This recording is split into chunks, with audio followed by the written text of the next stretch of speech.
berlaku di seluruh mitra resmi rumah vaksinasi. Giveaway ini akan berlangsung sampai pukul 8 malam nanti dan pemenangnya akan diumumkan pada hari Senin tanggal 26 Juli 2021.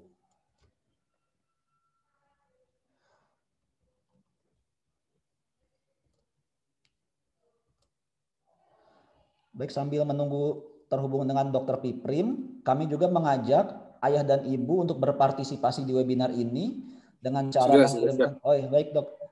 Halo, Dok. Assalamualaikum. Waalaikumsalam. Selamat pagi, Dok. Bagaimana kabarnya?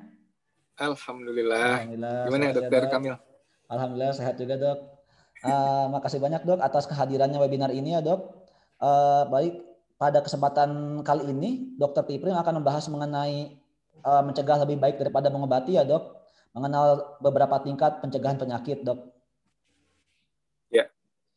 Baik, kepada Dr. Piprim, waktu dan tempat kami persilakan. Baik, terima kasih. Dr. Rizky Kamil sebagai moderator. Assalamualaikum warahmatullahi wabarakatuh. Waalaikumsalam warahmatullahi wabarakatuh. Para ayah bunda yang saya hormati, pagi ini kita coba diskusi suatu topik yang insya Allah membangun optimisme. Ya, kita kadang-kadang terlalu banyak narasi-narasi yang bikin kita panik, ya. Yang bikin kita panik. Jadi sekali-sekali kita coba membangun narasi optimisme. Karena waspada boleh, tapi panik jangan. Nah, kepanikan itu adalah satu hal yang membuat sistem imunitas kita akan sangat menurun dan ini sangat berbahaya pada saat pandemi. Saya coba share screen ya.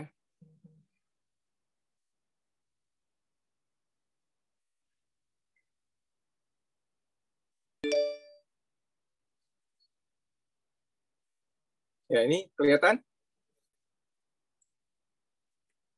Kelihatan, Dok. Jadi topik kita adalah mencegah lebih baik daripada mengobati. Kita lihat sebetulnya suatu epidemi atau pandemi ya itu tidak terlepas dari gangguan keseimbangan dari segitiga epidemiologi. Ya. Ketika ada agent, host, dan environment, ketika terganggu seperti ini ya, jadi ada agent baru, ada virus baru yang lebih varian Delta misalkan ya, lebih menular, atau sebelumnya varian Alpha yang di awalnya itu, maka akan terjadi ketidakseimbangan dan dibutuhkan beberapa upaya untuk menyeimbangkan kembali. Di antaranya adalah menggeser environment-nya dengan 5M atau memperberat komponen host-nya dengan meningkatkan imunitasnya ya, baik melalui healthy lifestyle dan juga melalui imunisasi ya, melalui vaksinasi. Nanti yang masalah vaksinasi Dr. Dila akan membahas lebih jauh. Tapi saya ingin menyoroti tingkat-tingkat pencegahan. Jadi sebetulnya kita itu ada beberapa tingkat ya, ada tiga tingkat pencegahan. Pencegahan primer, pencegahan sekunder, pencegahan tersier, ya kan? Nah, pencegahan primer apa saja? Yaitu terdiri dari dua aspek, ya, promosi kesehatan dan perlindungan spesifik. Nah, kondisi promosi kesehatan adalah ketika keseimbangan itu masih balance, ya, masih orangnya sehat. Tetapi kita perlu tingkatkan lagi, ya, seperti imunitas kita tingkatkan lagi supaya kalau ada agent yang masuk, kita itu bisa bertahan, survive. Dan memang dari sisi statistiknya 80% orang yang terkena COVID itu OTG atau gejala ringan, ya. yang 15% itu gejalanya sedang dan yang 5% itu kritis, ya. Kritis. Jadi sebetulnya 80% orang itu gejalanya ringan. Hanya yang bikin masalah adalah ketika 5% ini terjadi bersama-sama. Ya kan? Katakanlah penduduk Jabodetabek itu 25 juta, kalau 5% orang kritis ini butuh ICU bersama-sama, maka akan ada 1,25 juta orang secara serempak mencari ICU. Nggak akan ada, gitu kan? Nggak akan ada. Oleh karena itulah dilakukan 5M, PPKM, PSBB, apapun namanya, yang jelas untuk mencegah pandemi ini terjadi, ya, penularan itu terjadi serempak yang akan membuat orang-orang kritis ini terjadi bareng-bareng. Kalau kita bisa cegah, orang yang berpotensi kritis akan tetap kritis, tetapi kejadiannya nggak bareng-bareng. Hari ini yang butuh ICU sekian, besok sekian, besok sekian. Yang kritis bisa tetap kritis, cuman layanan kesehatan tidak kolaps, ya. Nah, jadi mungkin saya akan bahas banyak di satu ini, ya. Nanti Dokter Dila di 2. Karena waktunya nggak cukup, kita nggak bisa bahas 3, 4, dan seterusnya. Tapi kalau kita bisa fokus di sini, insya Allah mudah-mudahan plus ini, plus vaksinasi, ya, insya Allah mudah-mudahan itu pun sudah bagus untuk kita bisa survive di masa pandemi ini. Jadi Bapak Ibu sekalian, kondisi satu adalah ketika masih well balance, ya. Nah, jadi masih balance keadaannya, ya. Apa saja promosi kesehatan itu ada 5 aspek yang bisa kita terapkan, ya, sebelum kita tertular COVID, ya. Aspek-aspek ini sangat penting untuk meningkatkan imunitas tubuh kita, ya. Yaitu apa saja? Ini ada segi 5. Praying atau berdoa atau sholat atau zikir, fasting, exercise, nutrition, and sleep. Nah, kita coba bahas satu-satu, ya. Praying. Dalam Islam ada ayat yang sangat jelas, ya. A'udzubillahi minasyaitonirrajim. Alladzina amanu wa tatma'innu qulubuhum bidzikrillah. Ala bidzikrillahi tatma'innul qulub. Yaitu orang-orang yang beriman dan hati mereka tentram dengan mengingat Allah. Ingatlah, hanya dengan mengingat Allah hati menjadi tentram. Mengingat kepada Allah, Tuhan yang Maha Kuasa, ya, dalam berbagai agama, ya, ini terbukti menurunkan tingkat depresi. Ya, orang yang dekat dengan Tuhannya, orang yang akrab komunikasi dengan Tuhannya, ya, ini akan sangat menurunkan tingkat depresi. Kita tahu bahwa depresi itu banyak macamnya, ya. Ada sedih, ada galau, cemas, marah, ya, moody, ya kan, nangis terus dan seterusnya. Apalagi di era-era pandemi COVID ini, ya, banyak sekali WA, dikit-dikit innalillahi wa inna rajiun. Mohon doanya, saudara saya masuk ICU, orang tua saya begini, mohon doanya, ini wafat protokol COVID, ya. Jadi depresi ini sangat-sangat mudah terjadi pada orang-orang yang apa istilahnya, jauh dengan Allah Subhanahu wa taala. Kalau orang yang dekat, ya, itu insya Allah dia bisa melakukan sesuatu yang bermanfaat. Nah, bagi seorang beriman, ada salah satu hadis dari Rasulullah SAW. Sungguh menakjubkan keadaan seorang mukmin. Seluruh urusannya baik. Dan ini tidak didapati kecuali pada orang mukmin. Kalau dia dapat kesenangan, ia bersyukur, itu baik baginya. Kalau dia mendapat kesusahan, ia bersabar, itu pun baik baginya. Bapak Ibu sekalian, hari-hari ini kita banyak mendengar kematian, ya, termasuk kematian ibu hamil. Ya, saya sangat sedih melihat ada seorang bayi yang dibawa imunisasi BCG digendong ayahnya, ya. Ternyata ibunya wafat di IGD pada saat melahirkan anak tadi. Dalam kondisi sesak, dia harus melahirkan secara spontan karena nggak sempat lagi masuk ke kamar operasi.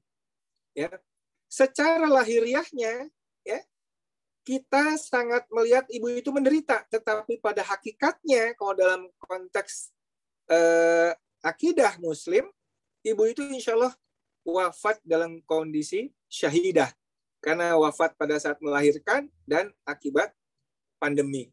Ya, jadi kita sebagai orang beriman memandang kacamata kejadian di sekitar kita itu sebagai sesuatu yang memang ditentukan oleh Allah Subhanahu wa taala. Nah, kemudian yang kedua adalah exercise. Jadi selain orang itu harus dekat dengan Allah melalui zikir-zikir yang cukup adekuat untuk kesehatan ruhaninya, untuk fisiknya, dan sebetulnya untuk rohani juga nih, itu kita butuh exercise dengan dosis yang cukup. Sayangnya, kondisi pandemi ini membuat orang jadi sedentary, ya kan, di lockdown, ya.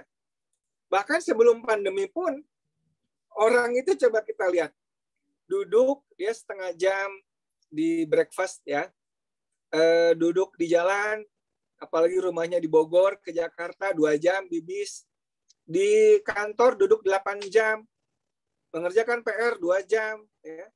Makan malam setengah jam, di depan komputer duduk lagi, di depan TV 2 jam lagi, ya, main HP 2 jam, jadi bisa 18 jam dia, berapa jam tuh ya?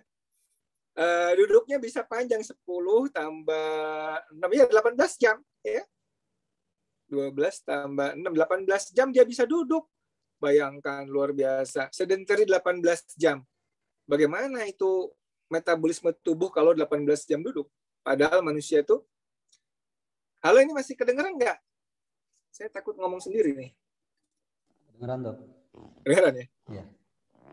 Jadi seharusnya manusia itu aktif, keep exercise, keep moving, gitu ya.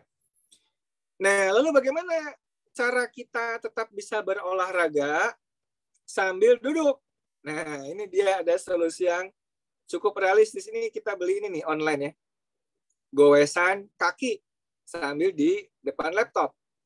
Atau kalau mau lebih ini juga bisa beli bola-bola untuk tempat duduk kita. Ini akan membuat otot itu selalu kontraksi ya. Tapi hati-hati ngantuk jatuh geblak ya. Ini butuh latihan dulu ya. Tapi ini membuat kita itu selalu aktif ototnya. Walaupun diem, tapi karena menjaga keseimbangan, itu juga olahraga namanya. Ya. Olahraga dalam bentuk menjaga keseimbangan tubuh. Nah, bagaimana rekomendasi WHO untuk olahraga? Adalah dianjurkan untuk orang dewasa itu 150 menit moderate intensity. Ya kan? 10 menit atau apa namanya? Tiap minggu itu dia, berarti kalau seminggu itu 5 hari, sehari itu 30 menit kira-kira gitu, ya. Jadi cukup banyak dosis olahraga itu harusnya, ya. Nah, apa aja olahraganya? Ini ada ASCM Guideline for Sport Activity, ya. Frekuensi 3-5 kali, intensitinya low to medium. Jangan terlalu berat, nanti overtraining bahaya buat imunitas, ya. Jangan overtraining ya. 30-90 menit, weight, cardio, or both, ya. Jadi bisa beban, kardio, atau keduanya. Nah, tipe olahraga itu ada anaerobik, ya, weight training. Ini yang pakai dumbbell, barbell, TRX, ya, termasuk ya. Ada juga kardio itu jogging, olahraga, lari, sepedaan. Nah, dosisnya, programnya misalkan gini. Ini olahraga di kantor ya. Sederhana, squat, lunges, wall squat misalkan ya. Plank. Ini nggak pakai alat ya. Nggak pakai alat. Nah, ini contoh. Ini push up ya. Push up itu mesti dilakukan dengan benar. Ya, push up dengan benar. Lakukan semaksimal mungkin sampai failure. Ya, ini push up sederhana begini aja, manfaatnya Masya Allah luar biasa. Bisa sangat meningkatkan imunitas kita. Dan bisa dikerjakan di mana-mana, di masjid ya. Di masjid pada saat pasca sholat syuruk. Atau ini yang sebelah kanannya adalah squat. Squat juga bisa dilaksanakan dengan betul. Nah, kalau belum bisa pakai kursi dulu ya. Kalau udah bisa mesti sampai gitu tuh, kayak jongkok gitu ya. Ini juga sangat penting untuk metabolisme tubuh untuk memperkuat otot kaki. Ya kan? Kemudian yang disebut lunges sebelah kiri ya. Lunges ini begini, hati-hati jangan sampai lutut ini melebihi ini. Ya kalau lunges hati-hati, yang digerakin yang ini. Yang otot ini ya. Ini lunges. Jadi si lutut ini nggak boleh jadi kayak gini nih. Nggak boleh gitu ya, hati-hati. Atau push up dengan beban. Ya, kita main kuda-kudaan sama gitu bisa juga ya. 3. Atau pakai TRX. Nah, ini jadi lebih advance. Pakai TRX bisa ya. Nah, ini bisa juga kayak gini. Ya, TRX. Atau ya seperti itulah kira-kira ya. Atau pakai dumbbell. Ini squat yang lebih advance lagi. Bisa pakai dumbbell dengan bervariasi ya. Ini saya pakai personal trainer. Kenapa? Karena kalau pakai personal trainer itu bisa memaksa kita olahraga sampai failure. Nah, kalau kita olahraga sendiri kadang-kadang nggak mau capek kan, sampai dikit berhenti gitu. Jadi nggak tercapai targetnya. Tapi kalau pakai PT itu bisa sampai kelenger kitanya ya. Jadi sebetulnya bisa dipaksa. Nah ini juga bisa TRX sama ya. TRX. Ini gerakan sederhana memanfaatkan berat tubuh kita. Bisa untuk menjaga kesehatan. Jangan hanya sepedaan doang. Nah, kemudian Bapak Ibu sekalian, selanjutnya adalah puasa. Nah, sebelum ke puasa, waktu saya berapa menit, Dokter? Kamu?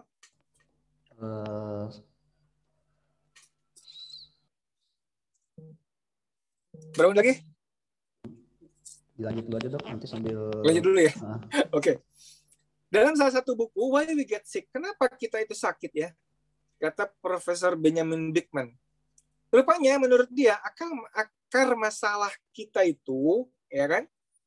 Selain stres, selain tadi kurang olahraga, juga yang paling penting ini nih, terlalu sering makan gitu. Ya, pagi-pagi kita udah ribut cari lontong sayur atau nasi uduk atau roti bakar, ya kan? Dengan itu high glycemic index ya. Insulinnya naik. Kemudian kita jam 10 udah ribut lapar lagi makan snack. Jam 12 makan lunch, makan siang, 2 piring nasi.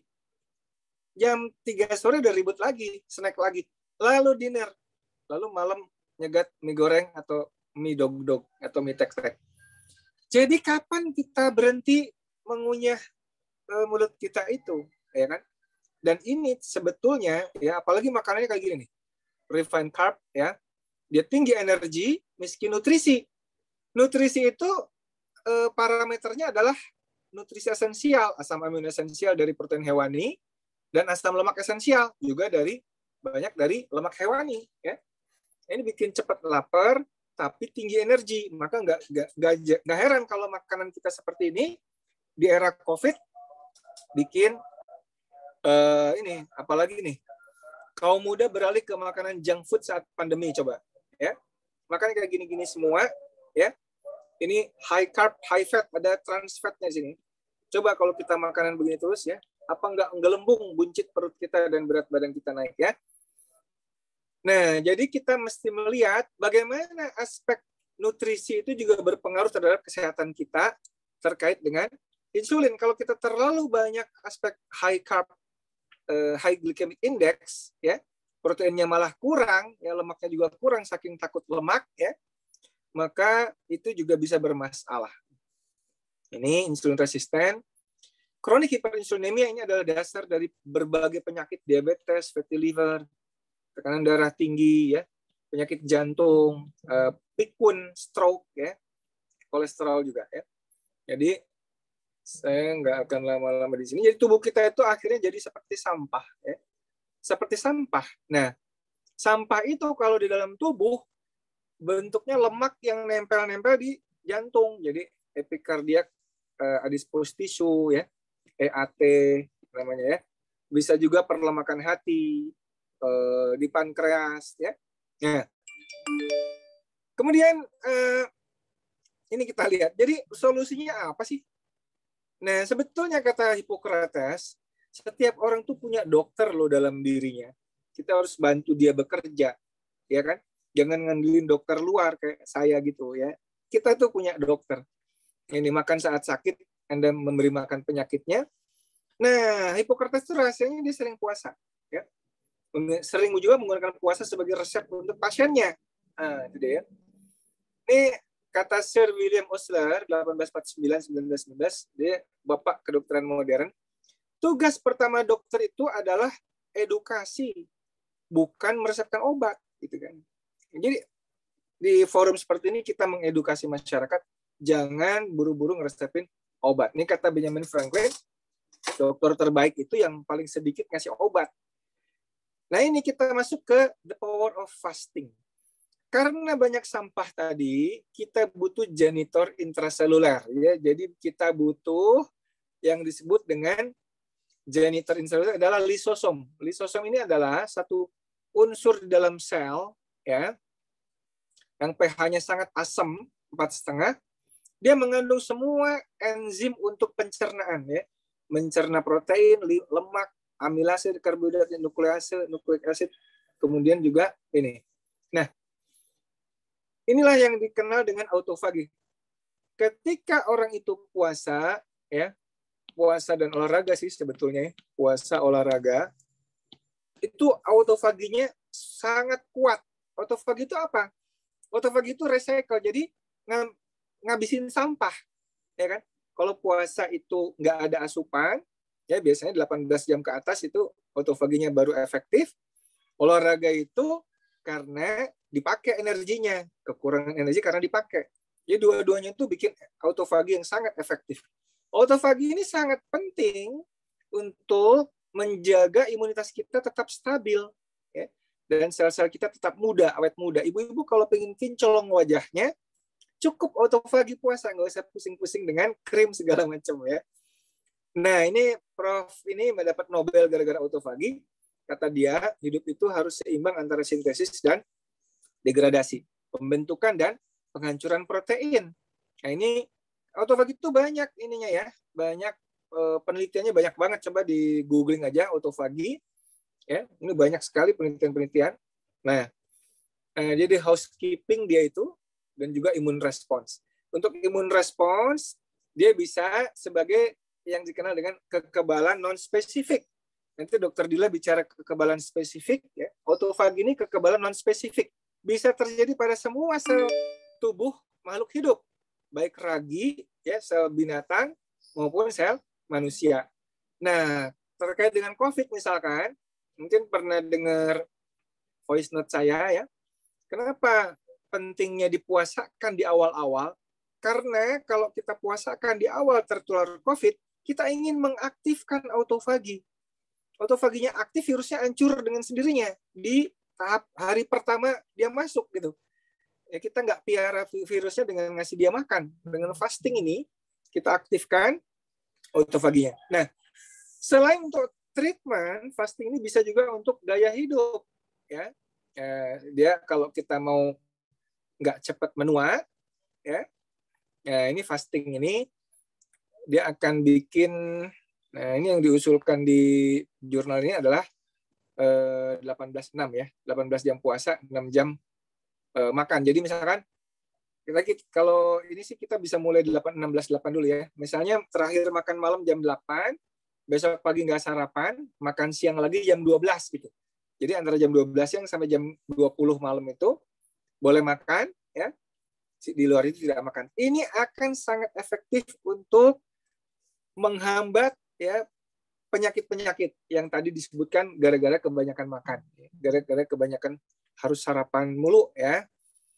Nah, ini intermittent metabolic switching ini jurnalnya banyak ya, bagaimana intermittent fasting itu bekerja karena ada bolak-balik nih, makan, insulin meningkat, disimpan, terus dibongkar gitu kan. Dibongkar nih. Ini fasting atau sebetulnya plus exercise ya. Sayangnya orang modern, apalagi pada saat WFH, udah nggak pernah puasa, makan mulu, nggak pernah olahraga gitu. Itu problem utama kita. Jadi ini 16-8 seperti ini, ya, mulai makan itu katakanlah jam 12, selesai makan jam 20, ya, ini adalah 8 jam makan, di luar itu dia puasa, ya. Ini gaya hidup seperti ini insya Allah sangat penting untuk menghadapi sindrom metabolik. Nah, kalau udah bisa 24 itu misalkan dia saum sunnah, bukanya sahurnya air putih aja, banyak makannya di malam. Ini 24 lebih dahsyat lagi, autofaginya lebih jalan. Tapi tentu saja nggak bisa langsung dan perlu bertahap, ya. Gampangnya kalau saum sunnah, sahur air putih ini tercapai nih gampang. Nah, jadi kemudian healthy nutrition. Nah, kita lihat problem kita adalah dengan makanan yang junk food. Oleh karena itu, kita mesti kembali ke real food, ya. Real food murah meriah. Ini adalah real food tradisional. Sayangnya, alih-alih kita beli ayam goreng yang biasa, ya kan? Kita milih KFC gitu, yang bertepung itu, ya. Jadi bertepung itu juga merangsang produksi insulin.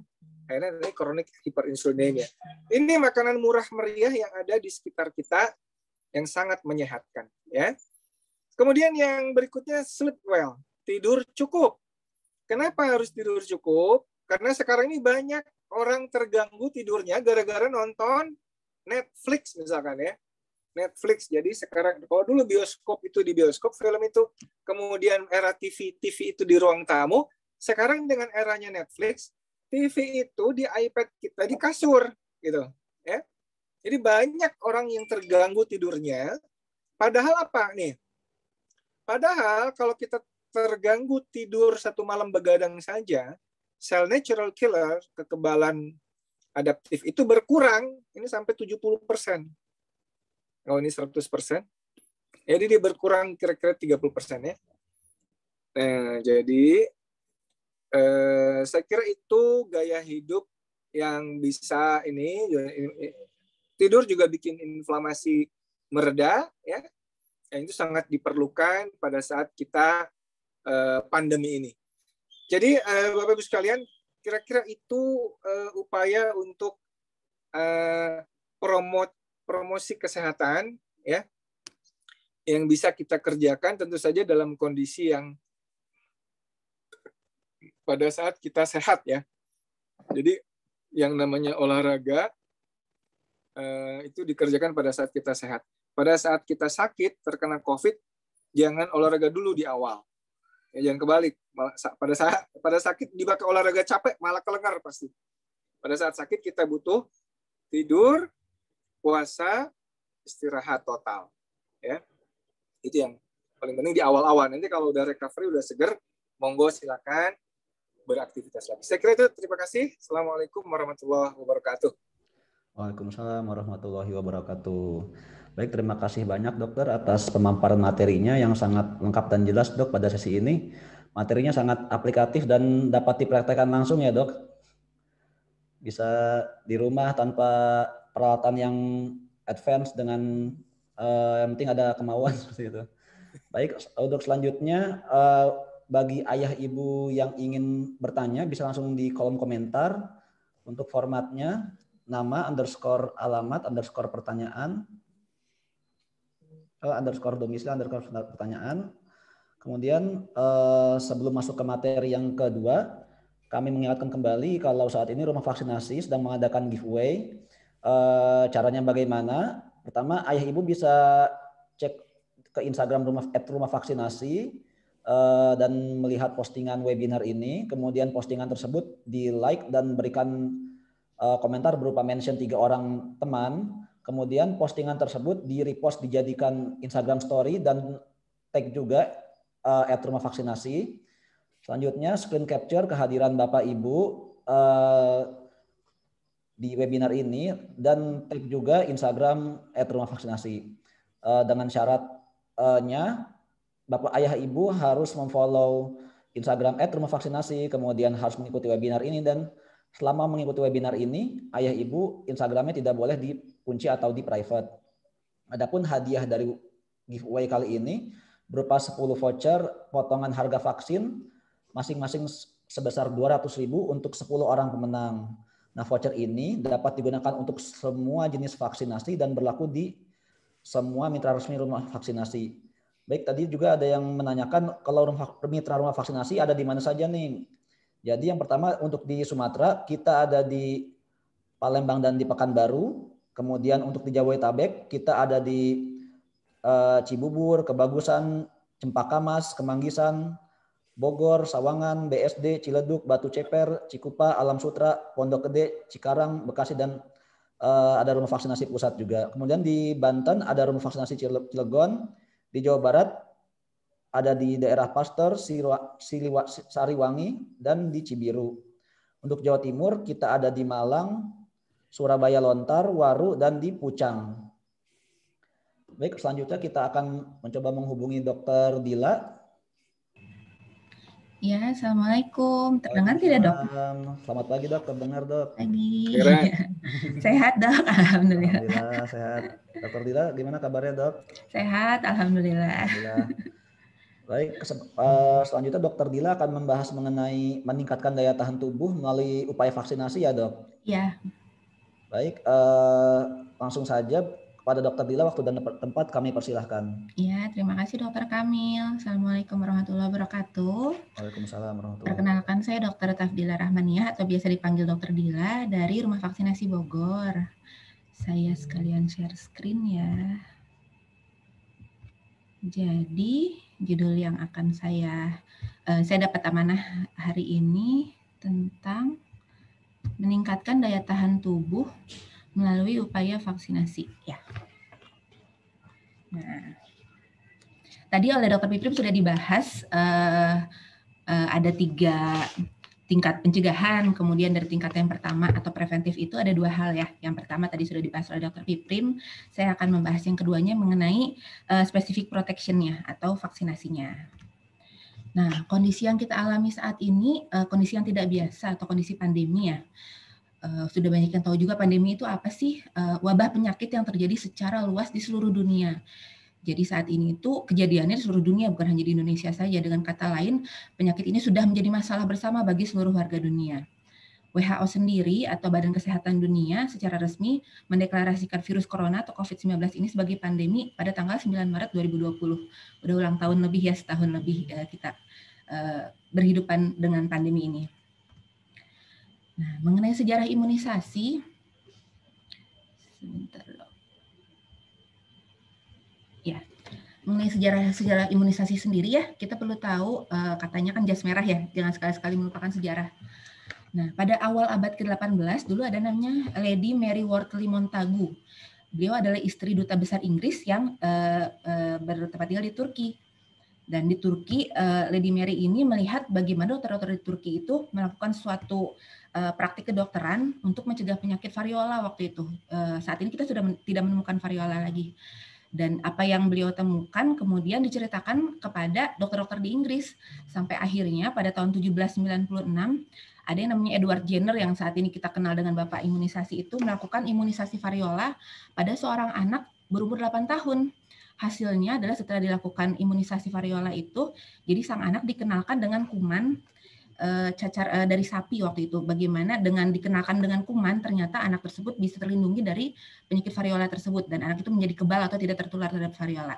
Jadi sebenarnya sebelum Edward Jenner ini sudah ada praktek-praktek imunisasi ya, prinsip-prinsip dasar imunisasi ini yang telah dikembangkan sejak awal, baik di Cina, India maupun Turki. Nah, pandemi ini merupakan saatnya pembuktian akan pentingnya imunisasi. Sejak awal kita mendengar adanya pandemi, orang-orang sudah heboh lah mencari, aduh vaksinnya di mana ya? Padahal itu baru awal ya, saat ini sudah mulai ada vaksinnya. Vaksin ini bagaimana semuanya heboh karena banyak orang juga sadar bahwa untuk mencegah vaksinasi, untuk mencegah penyakit itu kita memerlukan vaksinasi. Nah, melihat juga cakupan imunisasi di Indonesia selama ini kita sudah diperkenalkan dengan program-program imunisasi ya, baik pada anak maupun pada dewasa. Dan kenapa penting program imunisasi ini? Karena kita tujuan akhir dari imunisasi ini untuk eradikasi atau menghilangkan penyakitnya seperti variola tadi. Variola atau cacar api sampai saat ini sudah tidak kita temukan lagi. Penyakitnya sudah berhasil dieradikasi. Nah, Tapi kalau apabila kita tidak berhasil mengeradikasi penyakit tersebut, ditambah lagi misalnya program imunisasi tidak berjalan, yang kita takutkan adalah ada wabah selanjutnya menunggu untuk terjadi. Jangan sampai setelah pandemi COVID selesai, kita berhadapan dengan wabah berikutnya, misalnya wabah campak, seperti itu.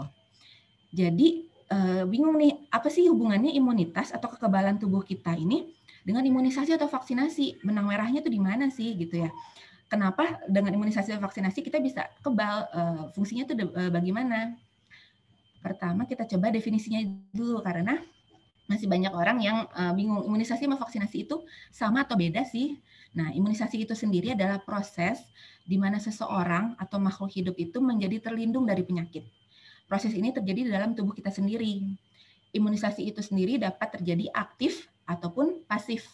Nah, aktifnya itu yang didapatkan apabila kita mendapatkan vaksinasi. Pasifnya itu imunisasi pasif apabila kita terkena penyakitnya langsung. Misalnya ada seseorang yang belum mendapatkan vaksinasi cacar air tapi terkena penyakit cacar air. Nah, berarti dia sebenarnya di tubuhnya itu sudah ada imunisasi terhadap cacar air secara pasif dari penyakitnya langsung. Jadi vaksinasi adalah imunisasi aktif dengan memberikan vaksin atau antigen. Di dalam vaksin itu ada antigennya. Tujuannya agar merangsang terbentuknya imunitas atau antibodi di tubuh kita. Jadi nanti kita memiliki kekebalan atau antibodi terhadap penyakit tersebut. Ini yang tadi dibahas oleh Dr. Piprim juga ya. Jadi ada 3 tingkat pencegahan. Dalam ilmu kedokteran kita ada 3 tingkat ini, preventif, kuratif, dan rehabilitatif. Coba saya bahas dari bawah. Rehabilitatif ini contohnya misalnya ada kebocoran keran di rumah. Karena kebocorannya sudah terlalu lama, tidak pernah diperbaiki, sampai merusak kondisi rumah, sampai merusak perabotan. Jadi perabotannya harus kita perbaiki, rumahnya mungkin jangan-jangan harus ada ubin yang kita benerin, catnya harus dicat kembali. Itu namanya rehabilitatif. Jadi sudah terjadi sampai menyebabkan kerusakan, itu kita melakukan rehabilitatif itu sangat jauh ya. Misalnya, contoh pada penyakitnya, misalnya seseorang memiliki penyakit diabetes, kemudian tidak terkontrol, sehingga menyebabkan adanya kakinya sampai rusak, kaki diabetes seperti itu, sehingga nanti harus ada mungkin sampai diamputasi atau sebagainya. Jadi kita harus ada rehabilitatif dari penyakit tersebut. Jangan sampai kita sampai ke tahap rehabilitatif itu. Kemudian yang kedua itu ada kuratif. Kuratif itu adalah mengobati. Kuratif medicine ini tahap yang kedua. Jadi misalnya keran bocor ini sudah lumayan lama, tapi belum tidak sampai ada keparahan. Tapi kita perlu misalnya mengepel lantainya karena airnya yang banyak kemana-mana menggenang, kemudian menggunakan sabun dan sebagainya. Misalnya dalam penyakit itu seseorang terkena tifoid atau penyakit tipes, sudah terkena penyakitnya, berarti kita perlu memberikan obat seperti misalnya antibiotik atau obat pereda demamnya seperti itu. Nah, dan preventif yang sangat digaungkan adalah karena preventif ini sebenarnya sangat mudah, sangat efektif, dan akan sangat bermanfaat untuk mencegah perburukan atau tingkat keparahan lainnya ya. Jadi kalau misalnya ada kebocoran keran, apa yang kita lakukan? Berarti kita akan berpikir, oh bagaimana kita memperbaiki kerannya kan, agar jangan sampai tadi airnya tergenang, perabotnya sampai rusak dan sebagainya. Jadi kita matikan dulu kerannya, cegah kerusakan dan perburukan itu terjadi. Preventif ini yang tadi yang pertama yang dibahas oleh Dr. Piprim, bisa dengan nutrisi yang baik, kemudian juga olahraga dan juga dibantu puasa. Nah, satu hal lagi adalah proteksi spesifik melalui vaksinasi. Jadi vaksinasi ini sifatnya spesifik dan ini sebenarnya sangat bermanfaat, kemudian sangat efektif dan dibandingkan harus mengobati dan rehabilitasi itu sangat murah. Ini contoh bagaimana kita bisa mendapatkan kekebalan atau imunitas itu sendiri ya. Jadi ada bisa 2 skenario. Pertama misalnya kita kebal setelah infeksi alamiah. Misalnya kita kontak dengan seseorang yang memiliki penyakit atau konfirmasi COVID ya, maka kita akan terkena sakit. Saat kita terkena sakit, memang tubuh kita akan menghasilkan tentara-tentara atau antibodi-antibodi, sehingga nanti jika sudah selesai penyakit tersebut, kita akan memiliki imunitas. Imunitas ini tentara-tentara tadi yang akan siap kalau sampai ada COVID kembali menyerang tubuh kita. Jadi saat terkena penyakit yang kedua kali, kita tidak terkena sakit karena sudah ada imunitas di situ. Itu tapi kita harus mengalami sakitnya dulu yang rasanya mungkin sangat tidak mengenakan atau bisa terjadi keparahan ya. Itu apabila terjadi infeksi alamiah. Nah, yang kedua yang diupayakan saat ini adalah kebal setelah vaksinasi. Berbedanya adalah dengan vaksinasi kita juga akan dikenalkan dengan penyakit tersebut dalam bentuk yang lebih aman dan yang sudah dengan sudah penelitian yang sangat panjang dan yang sangat hati-hati oleh para peneliti. Dan dengan vaksinasi ini imunitas akan tetap terjadi, antibodi akan tetap ada. Jadi kita sudah punya tentara-tentara yang terbentuk di tubuh. Sehingga nanti apabila kita terkena penyakitnya, kita tidak terkena sakit. Nah, perbedaannya apa? Di sini jelas ada yang berwarna merah ya. Perbedaannya saat kita terkena infeksi alamiah, jadi kita jadi sakit. Rasa sakit ini tidak mengenakan karena bisa mengganggu aktivitas, mengganggu, menghabiskan waktu, menghabiskan tenaga, juga mungkin uang dan sebagainya, atau jangan sampai masuk rumah sakit dan sebagainya. Nah, dengan vaksinasi ini yang berwarna merah ini bisa kita cegah sehingga kita tetap mendapatkan imunitas tadi. Disinilah sangat terlihat bagaimana vaksinasi ini memiliki peran yang sangat besar terhadap imunitas, menjadikan upaya yang sangat bermanfaat, sangat efektif. Kemudian kita juga sering nih sekarang mendengar herd immunity. Herd immunity itu apa sih? Misalnya di sini ada suatu kelompok atau komunitas. Nah, kita mencoba melindungi dengan vaksinasi. Teknisnya bagaimana? Herd immunity atau kekebalan komunitas. Jadi ada situasi di mana sebagian besar masyarakat itu terlindungi terhadap penyakit tertentu sehingga menimbulkan dampak tidak langsung atau indirect effect, yaitu turut terlindunginya kelompok masyarakat yang bukan sasaran imunisasi dari penyakit tersebut. Kita tahu misalnya pada contoh kasus vaksin COVID saat ini ya, belum semua orang bisa mendapatkan vaksin, terutama untuk anak-anak di bawah 12 tahun ya, atau untuk beberapa orang yang memiliki penyakit atau sedang sakit atau bagaimana yang tidak bisa mendapatkan imunisasi. Jadi harapannya adalah dengan kita mencapai herd immunity atau kekebalan komunitas ini, mereka yang tidak bisa mendapatkan vaksinasi atau bukan sasaran imunisasi ini bisa merasakan indirect effect-nya. Jadi tetap bisa terhindar dari penyakitnya, begitu. Herd immunity dapat tercapai hanya dengan cakupan imunisasi yang tinggi dan merata. Jadi tidak bisa dengan sebagian kecil orang saja yang diimunisasi, yang lainnya tidak, herd immunity tercapai tidak bisa. Makanya kenapa imunisasi ini bukan hanya tentang diri kita sendiri, tapi juga untuk tentang orang lain, tentang komunitas kita, tentang orang di sekitar kita. Jadi ini bukan hanya keputusan sendiri, jadi untuk kepentingan bersama. Dengan cakupan imunisasi yang tinggi, nanti akan terwujud pula kekebalan komunitas atau herd immunity yang memberikan perlindungan kepada semua orang di suatu lokasi, termasuk orang yang tidak mendapatkan imunisasi. Contohnya seperti ini, kita mau menyeberang di zebra cross. Kemudian tiba-tiba hujan turun, misalnya ada 10 orang di situ, tapi yang memiliki payung hanya 7 orang. 3 orang tidak punya payung.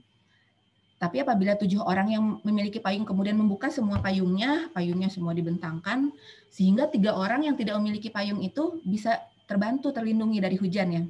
Walaupun mungkin masih akan ada efek terciprat air sedikit-sedikit, tapi berbeda ya dengan kita terkena hujan langsung kan akan basah kuyup.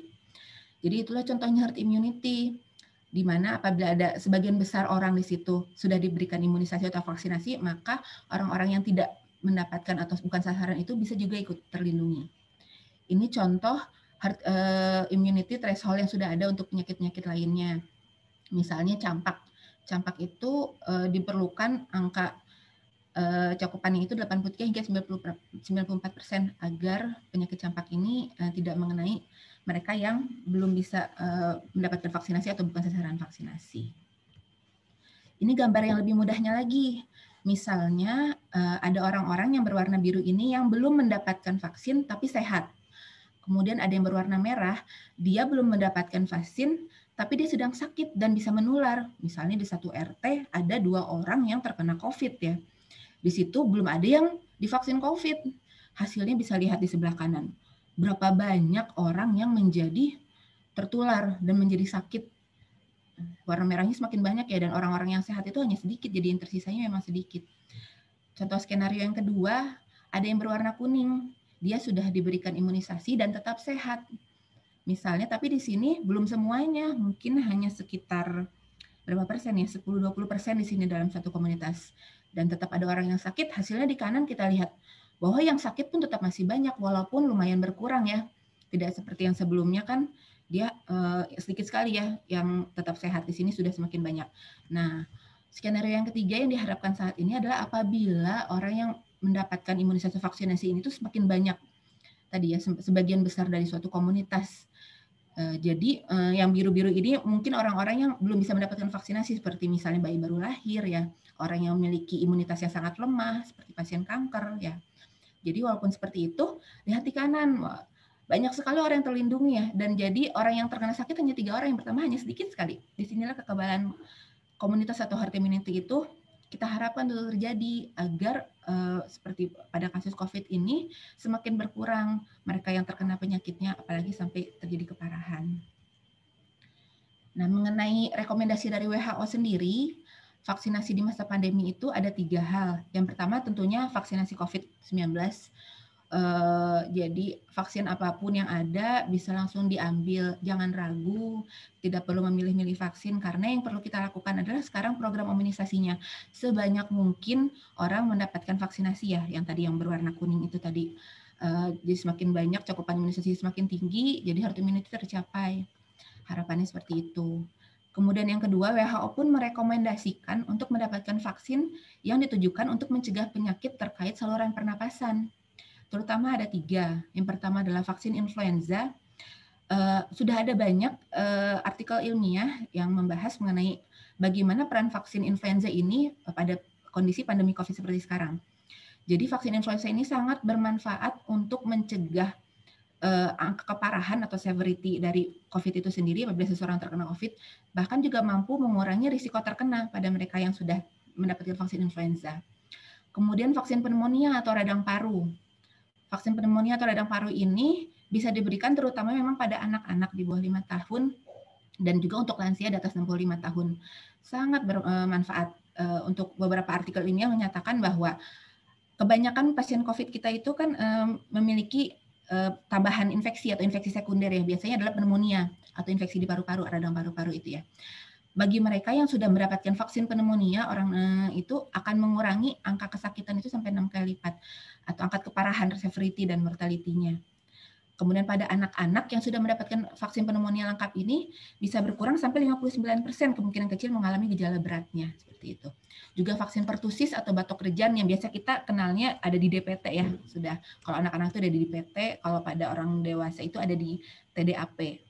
Jadi sudah masuk situ. Jadi ini vaksin-vaksin yang sangat dianjurkan oleh WHO. Kemudian yang ketiga itu melengkapi vaksinasi lain sesuai jadwal. Jadi baik anak-anak maupun dewasa sudah memiliki jadwal vaksinasi masing-masing. Vaksinasi anak-anak di Indonesia itu bermula tahun 1970 masuk ke Pekan Imunisasi Nasional atau kita kenal dengan PIN. Kalau untuk vaksinasi dewasa memang lebih telat masuknya sini, lebih baru akhir-akhir ini dikenal itu pada tahun 2003. Jadi mungkin banyak yang masih belum terlalu paham apa aja sih vaksin dewasa, nanti bisa ditanyakan ke dokternya seperti itu. Ini contoh yang dijabarkan dari WHO, vaksin pada dewasa ya, yang direkomendasikan pada saat pandemi COVID itu ada vaksin pneumonia atau pneumokokus yang tadi untuk radang paru, influenza, juga pertusis. Dan di sini, jurnal sini dinyatakan bahwa efek dari influenza vaksin terhadap COVID-19 itu sangat besar sekali, mengurangi angka kejadian penyakitnya, infection rates, sama severity-nya, tingkat keparahannya. Jadi sangat bermanfaat untuk vaksin influenza. Influenza ini bisa diberikan setiap tahun sekali ya. Nah, kemudian vaksin influenza juga efektif mencegah hospitalisasi atau masuk ke rumah sakit hingga 65%, bahkan kematian hingga 80% pada lansia di atas 65 tahun. Di sini, di jurnal ini dikatakan bahwa seseorang yang telah mendapatkan vaksin influenza, dia akan memiliki berkurang resiko terkena COVID-nya sampai 24%. Lumayan besar ya. Jadi salah satu ikhtiar kita juga untuk menjaga diri dari kondisi COVID ini. Nah, ini dia untuk jadwal imunisasi dewasa. Di Indonesia kita merefer kepada rekomendasi Satgas Imunisasi Dewasa atau PAPDI pada tahun 2013. Di sini sebenarnya ada banyak sekali nih yang tadi disebutkan bahwa lengkapi juga vaksinasi lain sesuai jadwal. Jadi tidak hanya influenza ataupun pertusis ataupun pneumonia. Jadi ada vaksin-vaksin lainnya seperti vaksin cacar air apabila belum pernah terkena penyakitnya, kemudian juga vaksin HPV atau yang biasa kita kenal dengan kanker serviks, vaksin MMR juga, hepatitis, kemudian ada vaksin demam tifoid atau suka disebutnya dengan penyakit tipes, juga penyakit yang biasanya kita dapatkan vaksinnya itu apabila bepergian seperti meningitis dan demam kuning. Nah, jadi diharapkan selain tadi vaksin COVID, kemudian 3 vaksin influenza, vaksin pneumonia, dan pertusis, juga diusahakan untuk dilengkapi vaksin-vaksin lainnya sesuai jadwal. Nah, bagaimana mengenai pandemi dan vaksinasi pada anak? Data menyatakan sejak Maret 2020, sejak awal dinyatakan pandemi, pelayanan vaksinasi rutin pada anak otomatis mengalami disrupsi. Ya, penurunan yang sangat signifikan, sampai 53% dari 129 negara melaporkan terjadinya disrupsi sedang hingga berat, jadi sampai ada yang benar-benar berhenti. Dulu juga pas awal-awal pandemi ya, sempat saat ada PSBB itu banyak posyandu yang benar-benar menghentikan aktivitasnya, jadi banyak memang anak-anak yang tidak mendapatkan vaksinasi, seperti itu.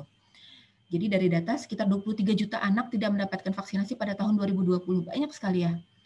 Pada tahun 2019 itu sekitar 3,7 juta anak. Artinya apa? Bayangkan itu ada 20 lebih anak yang tidak mendapatkan kekebalan terhadap vaksinasi. Jadi mereka memiliki risiko tertular penyakit yang dapat dicegah dengan imunisasi atau kita sebutnya PD3I itu, contohnya difteri, campak, polio, dan lain sebagainya. Itu yang kita takutkan jangan sampai pandemi COVID-nya kita fokus di sini, tapi setelah pandemi COVID jangan sampai nanti ada wabah berikutnya terjadi. Ini contoh situasi imunisasi rutin nasional pada tahun 2020 ya. Semuanya di bawah target, jadi tidak ada yang mencapai target. Semuanya berkurang. Nah, jadi pada tahun 2020 ini ada sekitar 786.000 lebih anak di Indonesia belum mendapatkan imunisasi dasar lengkap pada tahun 2020. Ada banyak sekali memang. Nah, sebenarnya peran vaksinasi ini dalam tumbuh kembang anak itu apa? Kenapa anak-anak itu perlu mendapatkan vaksinasi? Kita tahu dalam tumbuh kembang anak itu kita perlu banyak sekali faktor yang mempengaruhi. Pertama, terutama eksklusif ya. Asi eksklusif dengan segala kekayaan yang dimiliki di dalamnya itu sangat penting sekali untuk dimiliki seorang anak. Kemudian juga sanitasi, kebersihan penting sekali untuk mencegah penyakit-penyakit lainnya juga.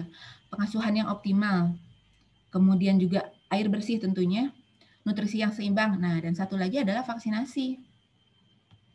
Vaksinasi itu penting sekali untuk tumbuh kembang anak. Kenapa? Apabila seorang anak mendapatkan vaksinasi, misalnya yang gampang mendapatkan vaksinasi rotavirus atau vaksinasi untuk penyakit diare, maka anak tersebut akan memiliki kemungkinan terkena penyakit diare rotavirus menjadi berat itu sangat kecil. Jadi saat anak memiliki kemungkinan yang kecil terkena penyakit tersebut atau tingkat keparahan, jadi anak juga bisa makannya bagus, bisa tumbuh kembangnya bagus, jadi tidak semakin buruk perjalanannya. Jadi peran vaksinasi dalam tumbuh kembang anak itu sangat penting untuk mencegah terjadinya penyakit agar anak bisa tetap tumbuh kembang sesuai tugasnya atau sesuai milestone-nya. Jadi mengapa sih vaksinasi itu harus dilengkapi? Karena vaksin ini melindungi anak dari penyakit-penyakit yang dapat dicegah dengan imunisasi atau PD3I, sehingga mengendalikan penularan penyakit. Jangan sampai penyakit-penyakit yang lumayan dipres atau ditekan beberapa tahun belakangan ini, seperti misalnya difteri yang sudah kita upayakan tidak terjadi lagi wabah seperti beberapa tahun belakang, kemudian juga penyakit polio yang di Indonesia sudah dinyatakan tidak ada. Jangan sampai apabila anak-anak tidak mendapatkan vaksinasinya atau semakin banyak anak yang tidak mendapatkan vaksinasi, penyakit-penyakit itu muncul kembali gitu. Jadi mencegah wabah berikutnya terjadi. Nah, jadi dari cakupan vaksinasi 2019 dan 2020 yang rendah ya, ada kemungkinan terjadinya KLB atau wabah dari penyakit yang dapat dicegah dengan imunisasi. Dan sebenarnya juga bahaya rutin PD3 itu selalu ada. Jadi ditambah lagi dengan ini, kemudian ditambah lagi dengan pandemi COVID. Dengan adanya pandemi, orang tua jadi takut keluar rumah, jadi takut memvaksin anaknya, padahal anaknya lagi sehat, dan jadi cakupan vaksinasi semakin rendah. Jadi semakin menambah kemungkinan wabah berikutnya terjadi. Ya, jangan sampai di sini. Kita coba cut di sini, vaksinasi tetap harus dilaksanakan sesuai jadwal. Ini untuk jadwal anak, bisa kita lihat yang terbaru di tahun 2020 mengacu kepada rekomendasi Ikatan Dokter Anak Indonesia atau IDAI. Jadi begitu yang bisa saya sampaikan, bahwa imunitas ini sangat memiliki peran yang banyak untuk menjaga diri kita mencegah terkena COVID-19 ini. Salah satunya adalah dengan spesifik protection atau proteksi yang spesifik. Dengan vaksinasi. Vaksinasi itu fungsinya atau sifatnya spesifik pada penyakit tertentu saja. Caranya dari WHO rekomendasinya adalah pertama diberikan vaksin COVID yang tadi ya. Kemudian yang kedua vaksin-vaksin yang menyerang saluran pernapasan seperti influenza, pneumonia, juga pertusis. Dan yang ketiga lakukan vaksinasi sesuai jadwal. Yang penting adalah kita mencari pusat atau tempat imunisasi yang aman, yang kemudian sesuai prokes yang baik, sehingga anak-anak bisa mendapatkan proteksi dan kita mencegah wabah berikutnya terjadi. Jadi getting vaccinated not only helps to prevent you from getting sick. Jadi vaksinasi itu tidak hanya untuk tentang diri kita sendiri aja sih. Tidak tentang bahwa kita tidak terkena sakit, tapi but also can prevent you from spreading the virus to other. Tapi untuk tadi herd immunity tadi. Jadi kita juga berperan penting untuk komunitas kita sampai kondisi pandemi ini untuk negara kita juga dunia. Mungkin seperti itu dari saya. Baik, Dr. Dila, terima kasih banyak atas pemaparan materinya. Jadi sambil mengingatkan kita semua atas pentingnya vaksinasi ya dok, terutama di era pandemi ini, yang sampai nanti terjadi outbreak penyakit lain karena semakin rendahnya cakupan vaksinasi di kala pandemi. Iya betul dok. Baik, bagi ayah ibu yang ingin bertanya, kami persilakan menulis pertanyaan di kolom komentar ya. Saat ini kita selanjutnya akan masuk ke sesi tanya jawab. Sudah ada beberapa pertanyaan di sini yang kami pilihkan dari ayah bunda sekalian. Mungkin kita ke Dr. Piprim. Dok. Ya. Ini ada beberapa pertanyaan dok. Mungkin kita jawab satu-satu. Nanti gantian begitu. Seperti itu bagaimana dok? Boleh. Oke. Mungkin untuk ke Dr. Piprim dulu dok. Ada pertanyaan, bagaimana meningkatkan imunitas anak, terutama bayi dan balita di era pandemi ini supaya tidak tertular COVID. Jadi kan yang di pemaparan Dr. Piprim tadi kan lebih banyak yang untuk dewasa dan bukan untuk seperti bayi dan balita ya dok. Mungkin bisa mohon dijelaskan dok untuk yang balita dan bayi itu meningkatkan imunitasnya seperti bagaimana dok? Ya, terima kasih. Pertanyaannya bagus ya. Jadi kalau pada anak, bayi dan balita sebetulnya dia punya kekebalan innate immunity yang lebih bagus. Asal dia nggak ada komorbid ya. Komorbid yang biasanya bikin fatal itu kalau dia obesitas misalkan. Atau dia menderita kanker. Atau dia menderita diabetes tipe 1 ya kalau pada anak-anak. Atau pada remaja juga udah banyak nih yang diabetes tipe 2 gara-gara lifestyle. Tentu saja apa yang diungkapkan tadi itu juga bisa berlaku pada anak-anak kecuali puasanya. Ya, puasanya. Kalau anak-anak itu ikuti saja nafsu makan alamiahnya. Ya. Kan saya sering ngajarin ibu-ibu tuh, anak itu jangan dipaksa makan sebelum lapar. Jangan suruh ngabisin makanan setelah kenyang, ya kan? Ibu-ibu itu kadang-kadang bikin program sendiri yang tidak memperhatikan kebutuhan anak. Itu yang namanya responsive feeding ya. Responsive feeding itu anaknya udah lapar, ibunya tahu dikasih makan, insya Allah makannya banyak. Yang kedua juga jangan lari ke susu formula. Ya, anak yang nggak mau makan bisa kasih susu botol. Anak udah 3 tahun minum susu botol sehari 10 botol. Itu kan nggak normal anak begitu, ya kan? Di Amerika itu susu botol sampai setahun aja. Setelah itu baru ya susu itu mungkin 1 gelas cukup sehari. Nah, bagaimana menjaga supaya imunitasnya tetap bagus? Ada 2 hal, ya. Tadi untuk makan kan ikuti selera makannya ya, ikuti laparnya ya, 1. Yang kedua adalah pastikan nutrisi esensialnya terpenuhi dengan baik. Kita tahu dalam pelajaran kimia ya, atau biokimia atau biologi, itu ada yang namanya asam amino esensial. Ada 9 asam amino esensial. Dan ada 2 lemak esensial, omega 3, omega 6. Ini semuanya banyak pada sumber protein hewani. Tentu saja plus sayuran hijau, ya, sayuran hijau. dan kemudian juga mungkin buah-buahan yang rendah fruktosa. Kalau ini semua tercukupi dengan baik, ya insya Allah bahan untuk dia bikin antibodi, ya untuk innate immunity-nya sendiri itu akan bagus. Yang ketiga yang penting adalah hindarkan semaksimal mungkin makanan yang bikin sistem imunnya menurun. Ini makanan-makanan yang langsung bikin hiperglikemia atau gula darahnya tinggi, yaitu makanan-makanan yang tadi ada gambarnya, ya high glycemic index food. Refined carb, jadi makanan yang ada barcode-nya.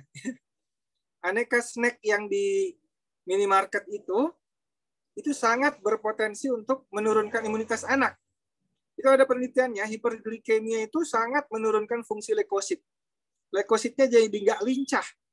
Leukosit itu kan sesuatu yang di pasukan kita yang dikeluarkan lebih dulu, yang non spesifik ya.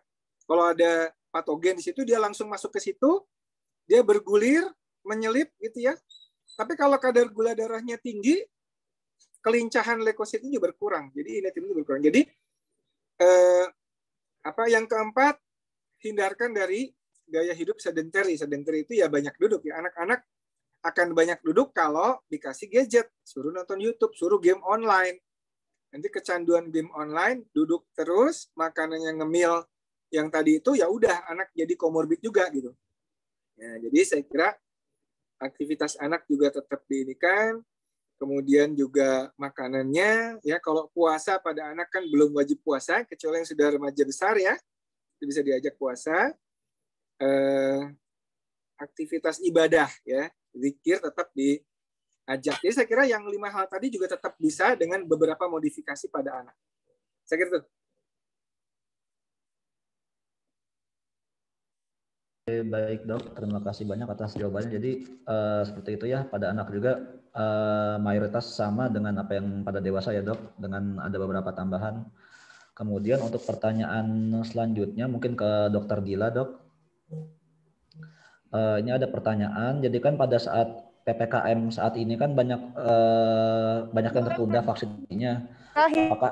Apakah ada solusi untuk anak agar tetap bisa divaksin? Apakah bisa beberapa vaksin itu diberikan secara bersamaan? Misalkan pada anak usia 18 bulan diberikan DPT combo dan MMR. Karena sekolahnya habis Zoom, Selasa ke sini bawa. Iya, terima kasih Dokter Kamil. Iya, memang kasus saat ini adalah seperti itu ya. Pada saat PPKM atau PSBB saat tahun lalu juga menjadi banyak jadwal vaksinasi anak-anak itu yang tertunda atau belum diberikan. Ada beberapa solusinya. Yang pertama, terutama mencari tempat vaksinasi yang khusus vaksinasi, sehingga yang masuk atau yang datang itu memang anak-anak yang sudah di-screening sedemikian rupa, hanya anak yang sehat saja, tidak ada anak sakit. Kemudian juga untuk tempat yang menjaga prokes sebaik mungkin, jadi pasien yang datang itu diberikan jarak agar tidak berkerumun juga dengan menggunakan masker yang tepat dan sebagainya untuk dokternya juga. Nah, pertama itu cari di lokasi dekat rumahnya itu yang lokasi vaksinasinya yang bisa seperti itu. Kemudian yang kedua, untuk vaksinasi yang memang terlewat bisa dilakukan catch up vaksinasi atau vaksinasi kejar istilahnya. Jadi memang beberapa vaksinasi atau hampir semua vaksinasi sebenarnya kecuali rotavirus ya bisa dilakukan catch up vaksinasi, bisa dikejar. Nanti untuk jadwalnya bisa ditanyakan juga ke dokternya. Nanti dokternya akan mencoba memberikan jadwal yang terbaik untuk catch up vaksinasinya paling nyaman bagaimana. Dan juga untuk catch up vaksinasinya ini, betulnya seperti tadi bisa dilakukan vaksin yang combo atau simultan. Jadi untuk vaksinasi itu kita upayakan yang combo sebisa mungkin ya. Jadi dalam satu vaksin isinya sudah banyak, seperti misalnya combo DPT tadi ya untuk usia 18 bulan, ada yang isinya udah ada DPT, kemudian ada HIB, ada polio, ada hepatitis B, jadi hanya sekali suntik, dan bisa juga diberlakukan simultan. Selain combo, ada simultan itu dalam satu waktu, vaksin yang diberikan itu lebih dari satu suntikan. Jadi misalnya 18 bulan berarti ada combo DPT disertai juga MMR gitu. Atau ternyata misalnya varicellanya belum, ada lagi sekarang kombonya juga yang MMR dengan varicella gitu. Jadi untuk orang tua kalau bingung untuk jadwalnya bisa ditanyakan ke dokternya, minta tolong dibuatkan jadwal catch up-nya bagaimana dan pilihan vaksinasinya agar saat keluar rumah itu tidak sering, jadi cukup sekali saja keluar rumahnya, tidak sering-sering, tapi bisa diberikan vaksinasinya catch up-nya yang bisa langsung sekaligus gitu. Baik, terima kasih banyak dokter atas jawabannya. Jadi banyak solusinya ya. Pertama bisa mencari tempat vaksinasi yang khusus vaksinasi hingga ke pemberian vaksinasi secara simultan seperti itu ya dok. Ya dok. Baik, selanjutnya mungkin kita ke Dokter Piprim kembali. Ini ada pertanyaan mengenai puasa dok. Bagaimana pola puasa bagi penderita gastritis dok?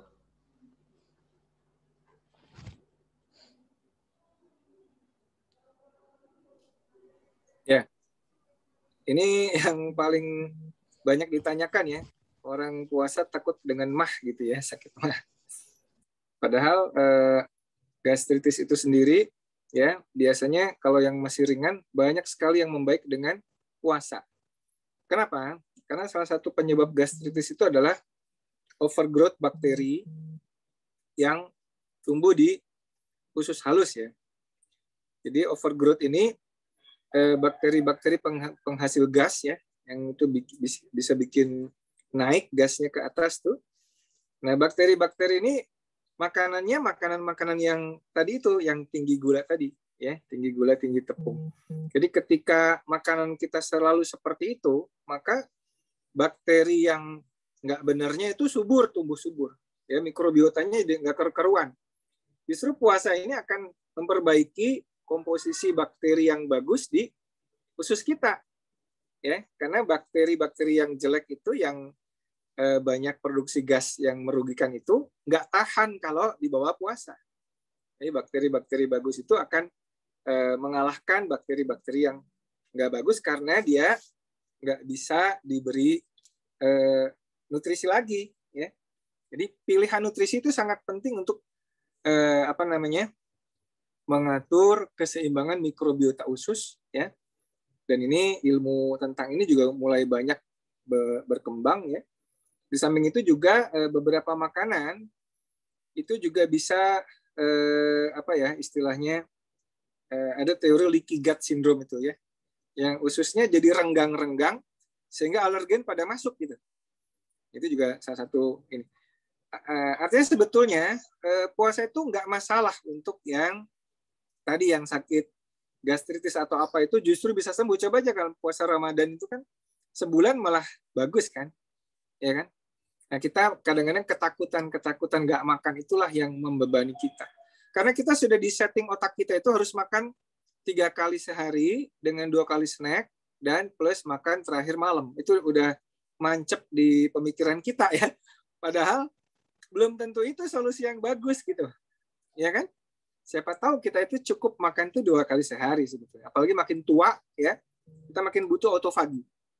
Makin tua makin butuh autofagi. Kalau enggak, sel tua-tua yang itu genit. Sel itu kalau jadi genit, dia jadi kanker. Ya kan? Jadi Alzheimer. Alzheimer itu adalah sel-sel protein salah cetak yang menumpuk di otak. Dan itu solusinya dengan autofagi, dengan puasa. Ya. Jadi saya kira itu nggak usah khawatir dengan puasa. Puasa ajaran semua agama. Nggak ada satupun agama yang tidak ada ajaran puasanya. Puasa disukai oleh para ahli kesehatan. Hanya ada 1 atau 2 yang paling nggak suka orang puasa, yaitu siapa? Industri makanan. Ya, itu aja. Baik, terima kasih banyak dok. Jadi seperti itu ya, memang mungkin banyak pertanyaan serupa dok tentang puasa bagi penderita gastritis. Kemudian kita mungkin lanjut ke dokter Dila lagi dok. Ini banyak pertanyaan juga dok yang serupa. Bagaimana tentang pemberian vaksinasi bagi anak yang setelah terinfeksi COVID dok? Kira-kira apakah perlu ditunda atau harus disegerakan? Bagaimana seperti itu dok? Iya, apabila kondisinya sang anak pasca terkena COVID ya, sampai nanti kan ada tanggal dinyatakan anak tersebut sembuh ya, atau selesai isoman. Nah, sebaiknya diberikan jarak sekitar 1 bulan untuk diberikan vaksinasi kembali, gitu dok. Baik, terima kasih banyak Dokter Dila atas pertanyaan karena memang banyak juga yang menanyakan hal serupa. Kemudian kita akan ke Dokter Piprim lagi. Kebetulan ini ada penanya yang kita berikan kesempatan untuk bertanya langsung dok. Ada ya, Ibu Tia dari Depok. Silakan Ibu Tia. Wah, makasih dok. Saya ada 2 pertanyaan. Maaf saya nggak nyalain kamera ya dok ya. Ya, tidak apa-apa Ya Bu. dokter stabil di sini wifi-nya. Ini saya pertanyaan yang pertama, anak saya yang bungsu ini umur 4 bulan, sudah PCV 10. Nah ini untuk berikutnya saya setelah pikir-pikir lagi, apa harusnya PCV 13 ya? Nah ini kalau booster berikutnya saya kasih PCV 13, apakah boleh? Itu pertanyaan pertama. Pertanyaan kedua, anak saya, kakaknya anak ini umurnya 3 tahun, itu mantan PJB dok. Dulu VSD besar, 1 cm kayaknya, terus udah open heart surgery. Nah ini anaknya tuh saat ini sehat ya, tapi berat badannya kurang sekali karena waktu setelah operasi itu dia shrinking ya berat badannya tuh. Jadi kayak anak baru lahir lagi umur 8 bulan itu beratnya hanya 3,9 kilo. Karena lama sekali memang isunya. Nah ini saya bingungnya ya, saya bingung jadi gimana cara responsif Sekarang feeding. berapa? Nah, saat ini beratnya 11,5 kilo, Pak. Umurnya? Umurnya 3 tahun. 3 tahun itu kan normalnya 13-14 ya. Iya, nah ini masih ngejar terus buat kasih makan. Jadi saya bingung kalau harus responsif feeding, gimana ya dok ya? Maksudnya anaknya memang agak susah gitu loh. Jadi harus dikejar-kejar, harus kayak kita standby sama makanan terus gitu dok jadinya. Oke. Itu yang kedua, makasih. Ya, saya jawab yang kedua ya. Yang pertama Dokter Dila nanti ya. Yang kedua ini problem ibu-ibu ambisius. Ya. Ibu-ibu ambisius suka memaksakan kehendak kepada anak. Ya, mohon maaf saya bicara agak keras sedikit. Karena apa? Karena ibu-ibu itu punya target berat badan. Ya kan? Anaknya diprogram supaya ikut maunya dia. Padahal itu merusak kebahagiaan anak. Ibu bayangkan, makan itu harus happy. Makan itu harus santai, relax. Baru makanan itu bisa nikmat. Anak-anak yang diprogram oleh ibu ambisius, baru dengar denting sendok, udah nutup mulut. Dia ngelawannya dengan diemut. Nutup mulut, diemut, atau kalau bisa lari dia. Ya. Oleh karena itu, Bu, ngasih makan anak itu nggak boleh pakai ambisi. Ya, ambisi dari ibu. Dia harus lihat kebutuhan anaknya. Kalau anaknya memang makannya sedikit, beri prioritas ya pada makanan yang esensial. Ya, kalau nggak mau banyak nasinya oke sedikit, banyakin lauknya. Ngerti nggak Bu? Itu esensial banget tuh. Kasih ayam, telur, bebek, daging. Ya, itu dulu yang paling penting, baru nasinya. Ya jangan anak nggak mau makan dikasih snack, ya kan? Dikasih buah kebanyakan, sayur kebanyakan, kenyang oleh buah sayur, padahal kebutuhan proteinnya lebih utama, ya. Sisanya baru kemudian sayur dan buah. Pada anak-anak proses pertumbuhan itu zat pembangun itu protein hewani, Bu. Pernah bacakan dulu biologi ya? Makanan anti stunting itu protein hewani. Ngerti nggak? Ya. Jadi saya kira ibu mesti memperbaiki mindset ibu dulu, ya. Jangan punya ambisi tertentu buat anak, sabar aja. Itu kurangnya juga dikit, Bu. Kalau tadinya 3,8 bulan, sekarang umur segitu itu ngejarnya udah bagus, ya. Jangan jadi ibu ambisius, nyiksa anak secara psikologis, anaknya jadi stres pada saat makan. Ya, ini banyak ibu-ibu beginian, ya. Saya udah tahu dari cerita ibu, saya udah hafal kayak ginian. Pasti ibunya ambisius, anaknya stres, kesian. Rumus kasih makan anak, kasih pada saat lapar, berhenti makan pada saat dia udah kenyang. Udah gitu jangan kejar-kejar, biarin aja. Kalau dia udah nggak mau makan, udah berhenti. Ajakin main ke apa, sepedaan apa, nanti tunggu laparnya. Begitu lapar, pasti dia mau makan. Ibu jangan main kejar-kejaran, kayak main kucing-kucingan dengan anak, ya. Oke, Bu. Nanti nonton banyak video YouTube tentang responsive feeding, dan kerjain, ya. Jangan sampai Ibu kesian anaknya jadi stres gara-gara dikejar-kejar sama ibunya. Oke? Silakan Dokter Dila. Ya, mengenai vaksin PCV-nya ya Bu ya. Apabila sudah diberikan PCV 10, rekomendasinya diselesaikan dengan vaksin yang sama Bu. Karena PCV 10 pun bagus untuk melindungi pneumonia atau radang parunya ya. Jadi disarankan sih dengan merek yang sama gitu. Terima kasih, Dok.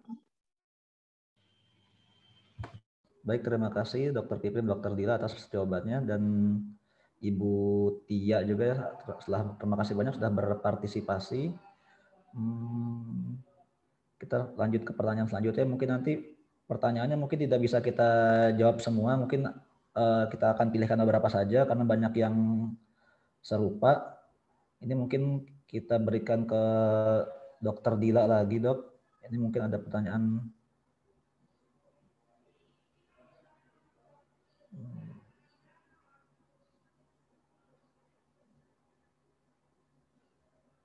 Ini Dok, kalau sudah dari Ibu Arfiana, kalau sudah diberikan vaksin, apakah perlu cek antibodi kuantitatif? Jika nilai CR, apakah perbedaan nilai IgG saat tes antibodi kuantitatif menunjukkan reaksi imunitas tidak sebaik? Jadi misalkan si A itu divaksin COVID, sepertinya seperti itu, Dok. Kemudian si B juga divaksin COVID dua-duanya. Kemudian setelah itu dicek antibodi kuantitatifnya, yang A itu 150, yang B itu katanya 55. Apakah nilai antibodi kuantitatif tersebut menunjukkan reaksi imunitas yang si B itu yang 55 nggak sebaik si A yang 150. Kemudian apakah berarti si B itu lebih rentan terkena COVID seperti itu, Dok? Ya, terima kasih, Dok. Jadi pada kondisi setelah diberikan vaksinasi COVID ya, memang sekarang ada pemeriksaannya untuk mengetahui kondisi kuantitatif imunitas kita ya. Nah, perlu dipahami saat vaksinasi masuk ke tubuh kita yang tadi dikatakan akan terbentuknya tentara-tentara atau antibodi di tubuh, itu ada berbagai macam. Jadi tidak hanya A saja yang dibentuk, ada yang namanya sel T, sel B, dan sebagainya, dan lain-lainnya. Ada banyak sekali sebenarnya sel-sel itu ada A, B, C, D, E misalnya kita itu. Nah, yang dicek di lab itu hanya A-nya saja, Bu. Jadi hanya A-nya saja. Sedangkan B, C, D, E-nya itu memang nggak bisa dicek di lab. Jadi kalau misalnya ternyata yang A-nya itu yang tadi 1 sampai 100 berapa ya, Dok? Yang satu lagi 55, ya itu hanya menunjukkan yang A-nya saja. Tidak berarti yang lebih kecil itu lebih rentan, tidak. Karena masih ada pasukan-pasukan lain di tubuh kita seperti sel B, nanti ada memori sel juga yang ada beberapa artikel ilmiah bahkan menyebutkan seseorang yang sudah pernah mendapatkan antibodi sel B-nya itu nanti sel B-nya bisa diproduksi terus-menerus seperti itu. Sampai sekarang memang penelitiannya berjalan terus ya Bu, namanya juga penyakit baru yang terus-menerus peneliti melakukan di seluruh dunia, jadi kita terus mengikuti perkembangan saja. Jadi yang pasti tidak menentukan bahwa yang lebih kecil kuantitatifnya itu lebih rentan, maka dari itu vaksinasi itu bukan satu-satunya cara untuk mencegah terkena penyakitnya COVID ini.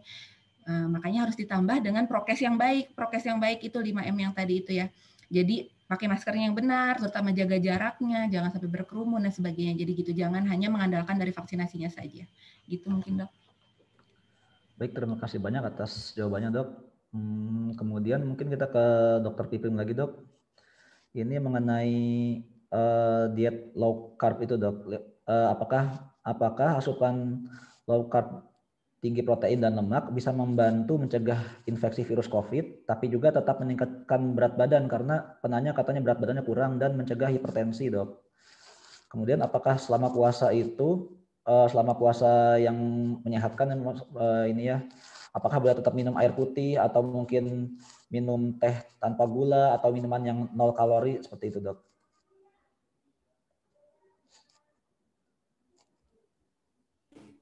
Ya. Sebentar nih saya tunjukin jurnalnya ya. Bentar ya.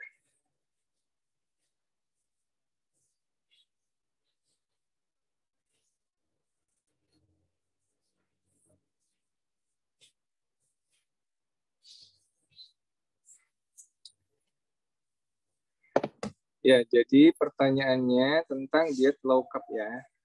Saya ada 2 jurnal ini yang saya kira bisa menjawab tadi ya. Sorry. Ini kelihatan nggak? Kelihatan nggak? Belum, Dok. Hah? Belum kelihatan, Dok. Masa? Iya. Nggak kelihatan? Iya, nggak kelihatan juga, Dok. Oh, nggak kelihatan ya? Bentar.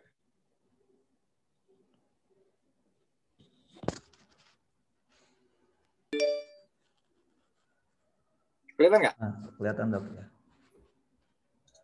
Ya, ini salah satu contoh. Jadi, diet low carb atau ketogenik itu dia nggak bisa mencegah orang tertular COVID ya. Kalau mau mencegah tertular, itu dengan prokes ketat dan vaksinasi salah satunya, ya kan? Tetapi di salah satu jurnal ini dia bilang ya bahwa ternyata eukaloric ketogenic diet itu artinya dia dietnya ketogenik tapi kalorinya sama masuknya gitu, nggak ada pengurangan kalori gitu ya. Jadi dia ternyata dia bisa katanya menghindarkan orang masuk ICU. Nah ini ya kan. Jadi secara statistik signifikan perbedaannya pada survival ya dan kebutuhan orang masuk ICU gitu. Jadi kalau dari awal dia diberikan diet yang rendah gula, yang rendah karbo ya. Menurut penelitian ini ya, ini bukan kata saya, menurut penelitian ini survivalnya itu jauh lebih baik dan kebutuhan akan tempat di ICU lebih rendah ya dibandingkan kalau standar dietnya yang tinggi karbohidrat ya. Jadi ini udah gitu nggak ada efek samping, kira-kira begitu di jurnal ini ya. Jadi ini apa namanya? Ada satu lagi jurnal yang ini deh.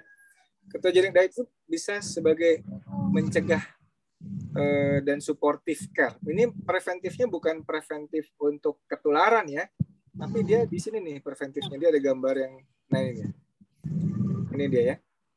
Nah kalau dia karena ketogenic diet itu bikin weight loss ya, berat badan turun, ya juga inflamasi menurun, risiko penyakit jantung menurun ya, visceral fat buncitnya itu menurun, kemudian juga imun responsnya juga membaik ya, dan otot-ototnya juga bisa baik tentu dengan olahraga ya. Nah, kondisi seperti ini mencegah fatalitas dari COVID kalau dia tertular. Ini dua jurnal ini menyebutkan hal tersebut. Jadi jangan gagal yang menyatakan diet ketogenik bisa mencegah COVID, bukan. Ya, bukan mencegah tertular COVID.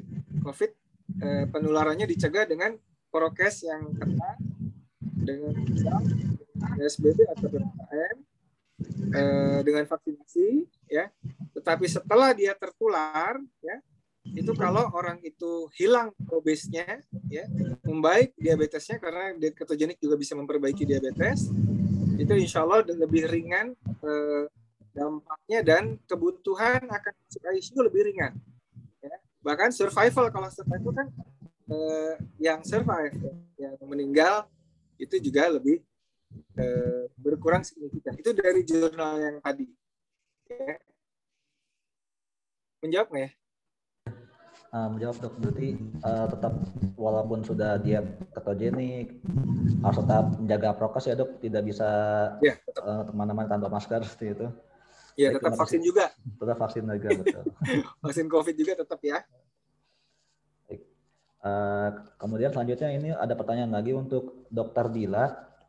Jadi tadi kan dari Dokter Dila memaparkan untuk masa pandemi ini selain pemberian vaksin COVID, itu juga direkomendasikan WHO untuk pemberian vaksin influenza, pneumonia, dan pertusis. Nah, itu apakah bisa diberikan secara bersamaan atau ada waktu tertentu? Kemudian bagaimana mengatasi KIPI berupa nyeri di lokasi suntikan yang sampai berhari-hari, dok? Berarti ini kasusnya orang dewasa ya dok ya? Ya, orang sepertinya dewasa. Ya. Kalau kasusnya orang dewasa bisa diberikan simultan tadi. Jadi dalam satu waktu diberikan beberapa kali suntikan bisa. Jadi memang kalau ini berarti ada 3 ya, cuma ada 3 suntikan dalam satu waktu bisa. Atau mau dijeda mungkin 1 hari 2 dulu, nanti 1 lagi bisa. Jadi sebenarnya pada prinsipnya bisa. Kemudian untuk meredakan nyeri di bekas suntikannya, yang biasanya kami lakukan dan rekomendasikan adalah memberikan kompres es di bekas suntikannya. Jadi kompres esnya itu bisa diberikan 10 menit, kemudian dilepas 10 menit, diberikan kompres lagi. Itu sangat membantu sekali untuk meredakan nyeri. Kemudian juga jangan, kalau kita ketakutan saat kita tegang, jadi ototnya juga agak keras ya dok ya. Nah itu juga bikin lebih nyeri memang, jadi dibikin rileks dengan mengatur nafas juga saat diberikan suntikan. Mungkin seperti itu. Baik dok, terima kasih atas jawabannya. Jadi bisa simultan sekaligus dan untuk KIPI-nya sambil dikompres es ya dok? Iya dok. Kemudian kita lanjut lagi mungkin ke Dr. Piprim.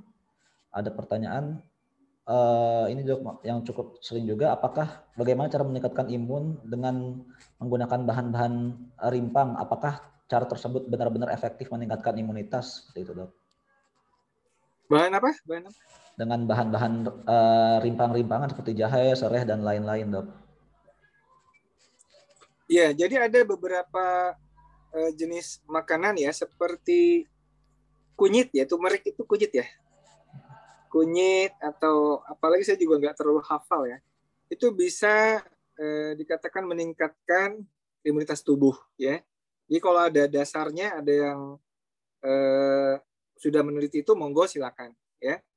Tapi kadang-kadang kita lupa bahwa sumber makanan hewani seperti hati ayam, hati sapi, itu sudah jauh banyak sekali vitamin-vitamin yang ada di dalam itu. Jadi kalau kita makan hati ayam, makan telur, makan daging merah, itu juga sudah banyak vitamin-vitamin yang terkandung. Ya. Terus terang saya sendiri jarang sekali minum suplemen vitamin, tapi saya memang pemakan daging yang banyak, telur, ikan. Ya. Jadi saya lebih percaya sumber hewani itu sebagai paket komplit dari makronutrisi maupun mikronutrisi. Tentu saja dengan sayuran hijau ya. Sayuran hijau itu juga banyak. Kale, brokoli, bayam, kangkung, itu juga banyak sekali vitaminnya ya. Saya kira itu. Berikut terima kasih atas jawabannya. Berarti tetap dapat diberikan untuk misalkan penanya ingin mengkonsumsi rimpang-rimpang juga boleh, bagus untuk meningkatkan imunitas ya dok. Kemudian ke Dokter Dila, ini ada pertanyaan selain vaksinasi, mungkin ada tambahan. Kira-kira ini penanya merupakan Bu Sui dok. Bu Sui selain dia diberikan vaksinasi kan sekarang udah boleh ya untuk vaksinasi COVID. Apakah itu baik mungkin untuk ke anak?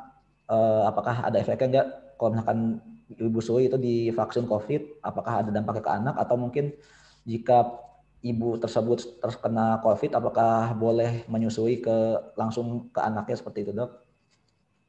Ya, terima kasih dok. Jadi untuk kasus busui, diberikan vaksin COVID aman.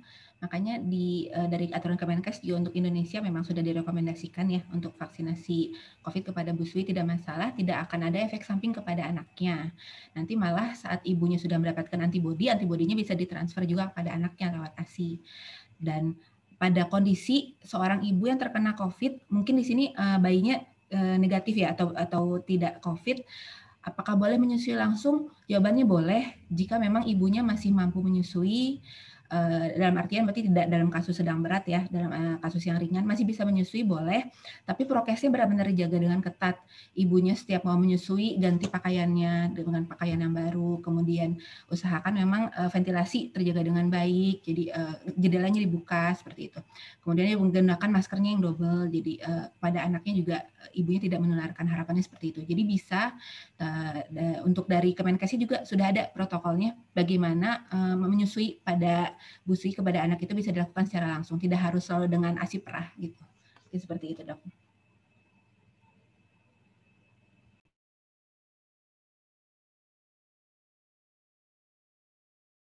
Dokter Kamil masih di mute. Baik, terima kasih atas jawabannya dok. Mungkin kita bacakan masing-masing satu pertanyaan lagi untuk di sesi kali ini. Untuk Dokter Piprim dulu mungkin. Jadi ini ada penderita varises yang cukup berat dok. Apakah aman untuk yang saat ini sedang menjalani skleroterapi? Nah, dan ukuran kakinya katanya menjadi lebih besar yang terkena varisesnya. Apakah dia itu aman untuk divaksin COVID, dan yang mana kan khawatir ada terjadi penggumpalan darah dok?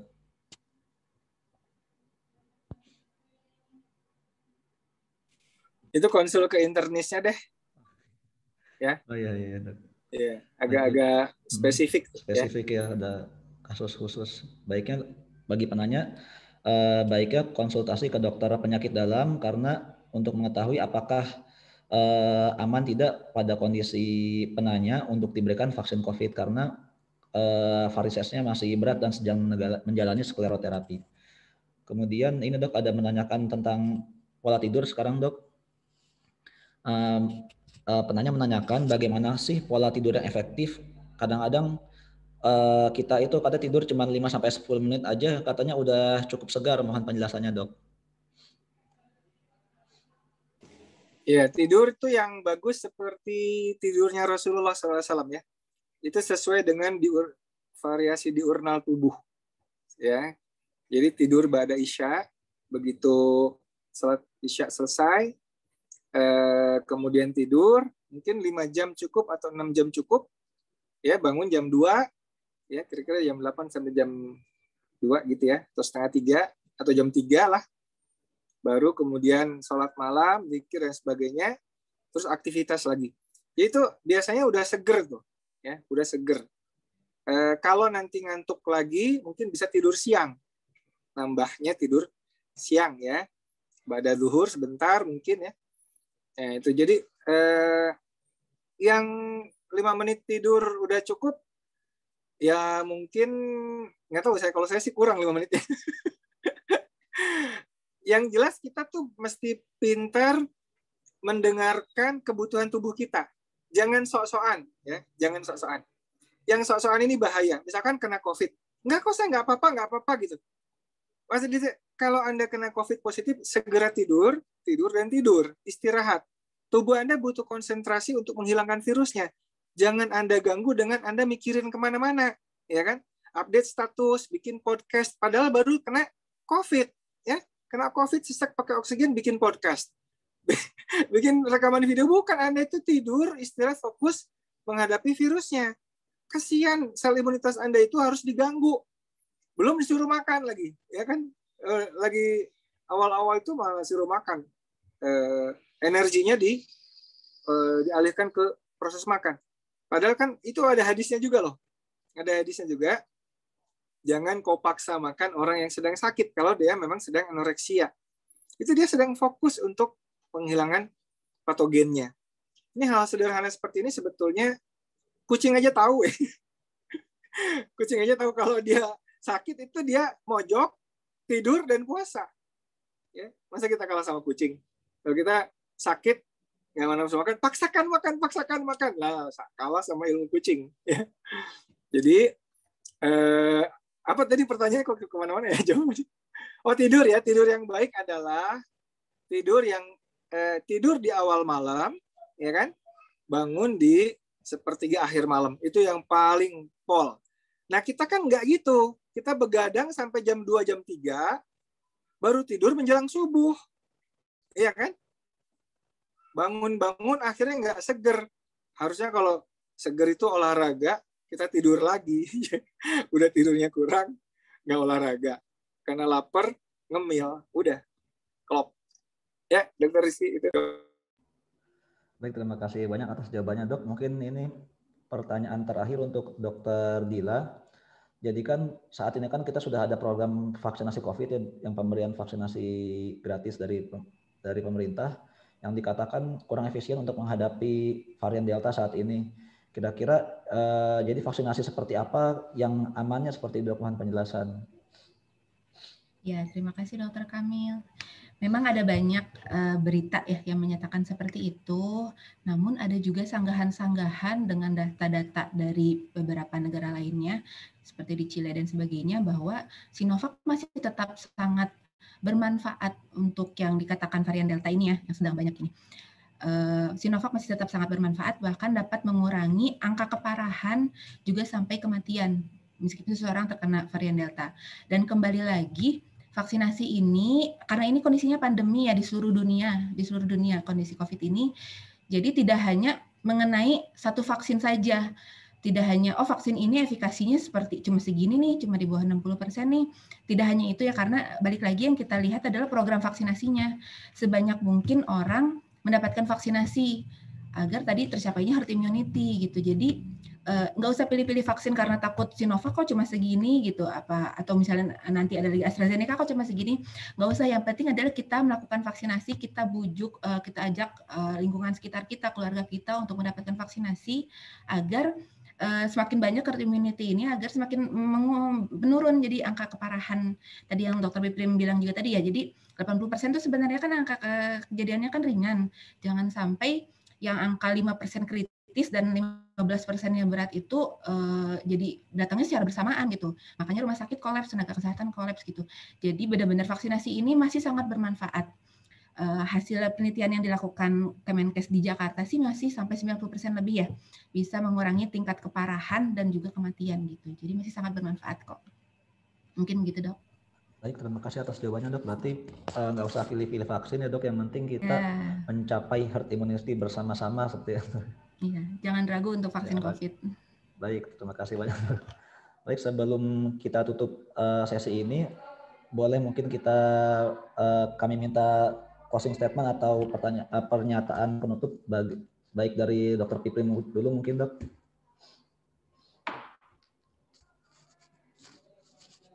Saya dulu ya. Ya, Dok. Ya, jadi mungkin sebagai penutup ya, kita itu sebetulnya dianugerahi oleh Allah Subhanahu wa taala ya dengan satu mekanisme pertahanan tubuh ya yang sangat-sangat canggih ya.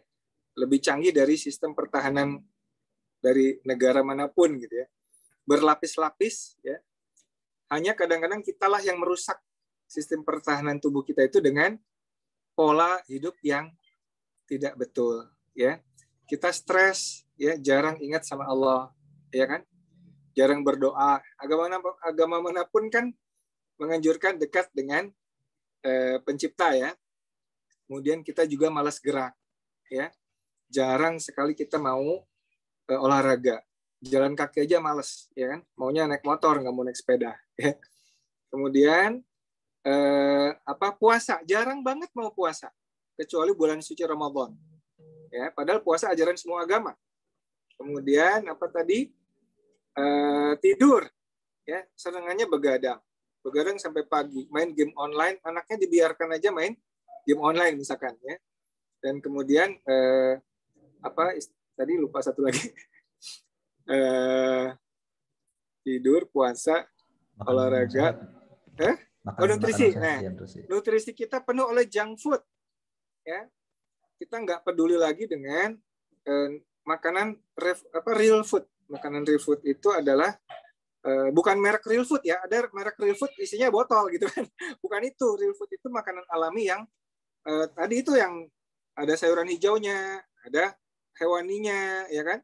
Ada lemak sehatnya kayak gitu. Ada karbohidrat kompleksnya. Nah, jadi kita kembali ke hal-hal basic ya. Jadikan obat kita itu dari makanan kita. Dan makanan kita sebagai obat kita. Itu statementnya Hippocrates yang sampai sekarang masih ampuh ya. Dan saya alhamdulillah tanpa obat apapun ya itu alhamdulillah bisa mencapai yang disebut dengan parameter kesehatan metabolik. Alhamdulillah. Jadi mungkin ini juga bisa menjadi inspirasi bahwa hanya sekedar tidur cukup, zikir cukup, puasa cukup panjang, nutrisi yang bagus, olahraga ya. Itu insya Allah bisa membuat kita sehat dan imunitas kita insya Allah juga akan cukup kuat dan kita bisa mengarah ke 80%. Ya, jangan sampai kita itu kita itu berpotensi di 5%, tapi nggak mau bergerak gitu, nggak mau bergeser ke sebelah yang ringannya itu. Ya, itu aja mudah-mudahan bermanfaat. Terima kasih. Assalamualaikum warahmatullahi wabarakatuh. Waalaikumsalam warahmatullahi wabarakatuh. Terima kasih banyak Dr. Piprim. Selanjutnya mungkin kita bisa dengarkan closing statement dari Dr. Dila. Ya, jadi di sini kita berubah shifting pemikiran mindnya ya, dari mengobati menjadi pencegahan atau preventif. Preventifnya secara menyeluruh, jangan setengah-setengah juga. Secara menyeluruh, pertama yang tadi dinyatakan oleh Dr. Piprim, dan ditambah satu lagi adalah proteksi yang spesifik itu dengan vaksinasi. Vaksinasi ini dia efektif, kemudian juga dia sebenarnya murah dan sangat bermanfaat. Juga tidak tidak sulit sebenarnya sekarang untuk kita baca-baca mengenai vaksinasi ini juga ya. Nah, vaksinasi ini sangat mampu untuk meningkatkan daya tahan tubuh kita atau imunitas kita, terutama untuk mencegah atau menghadapi COVID ini. Gitu. Nah, vaksinasi ini yang disarankan oleh dari WHO, rekomendasi WHO pertama, lakukan vaksinasi COVID, tidak perlu memilih-milih merek apapun, karena kita yang terpenting adalah saat ini program vaksinasinya, agar kita bisa mencapai herd immunity setinggi mungkin, secepat mungkin, seluas mungkin. Kemudian yang kedua, dari WHO juga ditambah vaksinasi-vaksinasi seperti influenza, pneumonia, dan pertusis yang penyakit-penyakit yang bisa menyerang pernapasan. Dan yang ketiga, yang paling penting adalah vaksinasi yang sudah ada jadwalnya itu dicoba untuk dilengkapi.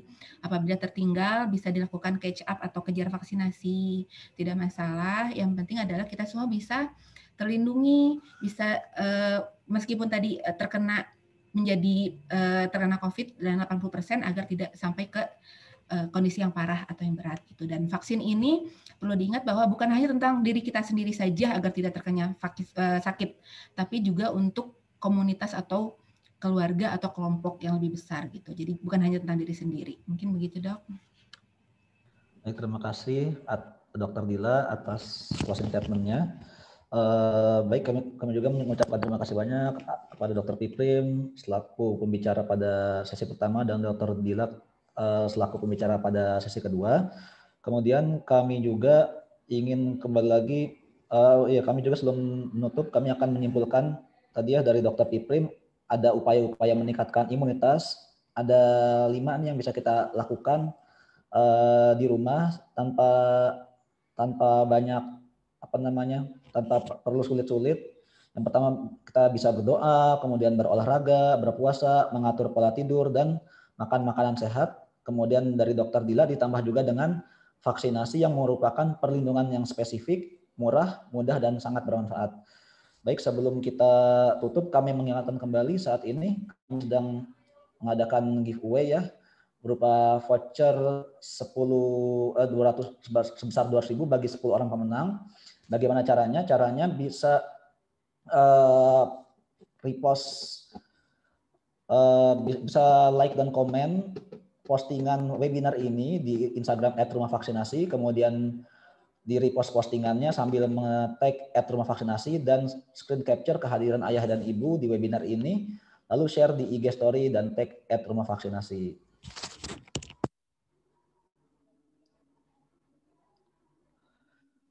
Baik, kami juga mengucapkan terima kasih kepada seluruh peserta, ayah dan ibu sekalian atas partisipasi dan kehadirannya di webinar kali ini. Sampai jumpa kembali di webinar rumah vaksinasi selanjutnya. Sebelum kita tutup, marilah kita membaca hamdalah bersama-sama. Alhamdulillahirabbil alamin. Terima kasih. Wassalamualaikum warahmatullahi wabarakatuh. Waalaikumsalam warahmatullahi wabarakatuh.